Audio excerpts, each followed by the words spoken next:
Nyakorongo jonka moromoro mintiere machigni wechegi heyon roma adimba hakoi mar mondo mibed koda nyaka giko mar chenro makama kaparo ni kopogore gi wang jowi inyalo luwo chenro makama gi achiel kachiel kokalo e mbui magwa mag Uganda.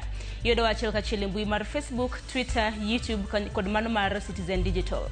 Machiegni nyinga Sharon Ongao. Kwacho kani jatend migao mar omenda e pachoka John Mbadi. Okono Gavanas mondo oyie rwak chenro mar nyieo mwandu e yor lony manyasani ma idendo kaka e-procurement. E seche ma Gavanas bende pod othiero iuge. Gavana ma Migori Ochilo Ayacko mane wuoye kinde romo mar riwruok mar jopuonj mong'ere kaka Kenya National Union of Teachers kata NAT e bade ma Migori. Romo mane ochope kod jatend migao mar omenda John Mbadi.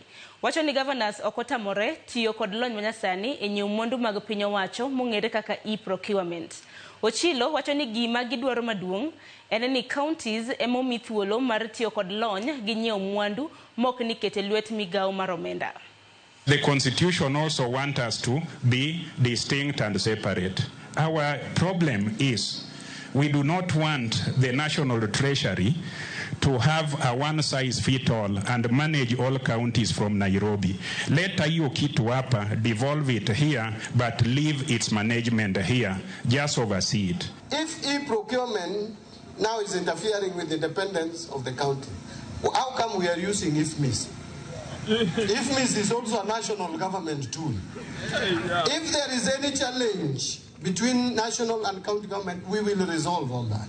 But e-procurement is the way to go. Correct. So that Kenyans can save some money. All annual procurement plans in the country, including State House, are to be uploaded in the system. I click on the button and you see all adverts in the country. Then you can submit your bid through the phone.